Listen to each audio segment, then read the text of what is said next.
السلام علیکم ورحمۃ اللہ تعالی وبرکاتہ۔ آج کے اس ویڈیو میں ہم ان جانوروں کے بارے میں بتانے جا رہے ہیں کہ اگر کوئی شخص ان جانوروں کے ساتھ ظلم کرے اور وہ جانور ان کے لیے بد دعا کر دے تو ان کی بد دعا بہت جلد قبول ہو جاتی ہے، جس کی وجہ سے جس کا نتیجہ یہ ہوتا ہے کہ انسان تباہ و برباد ہو جاتا ہے۔ تو وہ جانور کون کون سے ہیں، ایک ایک کر کے آپ ان جانوروں کو اچھی طریقے سے جان لیں کہ وہ جانور کون کون سے ہیں، اور ان پر کبھی بھی آپ ظلم کرنے کے بارے میں کبھی سوچے بھی نہیں، ورنہ آپ کی زندگی برباد ہو جائے گی۔ تو ان جانوروں میں سب سے پہلا جانور ہے اونٹ۔ اونٹ کے بارے میں مسند احمد کے اندر ایک حدیث پاک موجود ہے۔ حضور اکرم صلی اللہ علیہ وسلم نے ارشاد فرمایا کہ اونٹوں کا خیال رکھو کیونکہ ان کی بد دعا کبھی رد نہیں کی جاتی۔ کیا ارشاد فرمایا آقا نے؟ اونٹوں کا خیال رکھو، ان کی بد دعا رد نہیں کی جاتی۔ اس حوالے سے حضرت ابو ہریرہ رضی اللہ تعالی عنہ بھی فرماتے ہیں، حضور اکرم صلی اللہ علیہ وسلم نے ارشاد فرمایا کہ اونٹ جب تکلیف میں ہوتا ہے اور ظالم مالک جب اونٹ پر ظلم کرتا ہے تو اونٹ اپنے چہرے کو آسمان کی طرف کر دیتا ہے اور اللہ اس کی پکار کو سنتا ہے۔ تو مطلب یہ ہوا کہ اگر کوئی شخص اونٹ پر ظلم کرتا ہے تو اونٹ اپنی گردن کو آسمان کی طرف اٹھا کر اپنی زبان میں اللہ کو پکارتا ہے اور اللہ تبارک و تعالی اس کی پکار کو سنتا بھی ہے۔ تو پتہ چلا کہ اگر کوئی شخص اونٹ پر ظلم کرتا ہے اور اونٹ اگر بد دعا کر دے تو اس کی بد دعا بھی بہت جلد قبول ہو جاتی ہے، اس لیے اونٹ پر آپ کبھی بھی ظلم نہ کریں۔ نمبر 2، کتے کی بد دعا بھی بہت جلد قبول ہو جاتی ہے۔ کتا اگرچہ ناپاک ہے لیکن ظالم کے خلاف اس کی بھی آہ اثر رکھتی ہے۔ حضرت شیخ سعدی علیہ الرحمہ نے اپنی کتاب گلستاں میں اس بات کو لکھا ہے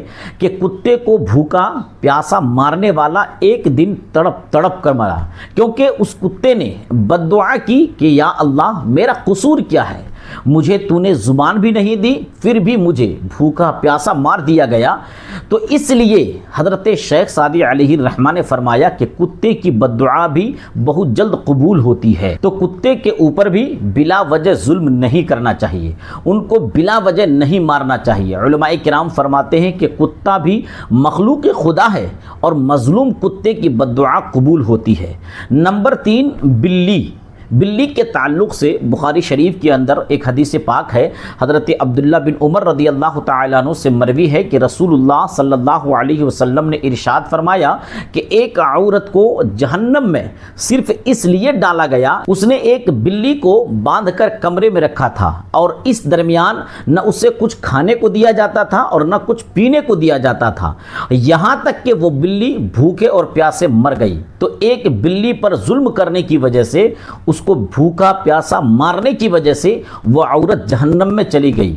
تو اس حدیث پاک سے یہ اشارہ ملتا ہے کہ بے زبان جانور بھی تکلیف میں ہو اور اگر کوئی اس پر ظلم کرے اور وہ بے زبان جانور بد دعا کر دے تو اللہ تبارک و تعالی اس کی بد دعا کو قبول فرماتا ہے۔ نمبر 4، حضرت عبداللہ ابن مسعود رضی اللہ تعالی عنہ سے مروی ہے کہ گائے، بیل، بھینس جیسے چوپائے اگر مالک کے ظلم کا شکار ہوں، بلا وجہ ان پر بوجھ ڈالا جائے یا بھوکا پیاسا رکھا جائے تو ان کی بد دعا بھی قبول کی جاتی ہے۔ اس لیے جانور پر ظلم کرنے سے ہمیشہ انسان کو، ہمیں اور آپ کو پرہیز کرنا چاہیے۔ نمبر 5، گھوڑے کے بارے میں سنن ابو داؤد شریف کے اندر ایک حدیث پاک موجود ہے جس میں سرکار دو عالم نور مجسم رحمت عالم ارشاد فرماتے ہیں کہ گھوڑے کی پیشانی میں خیر اور برکت ہے۔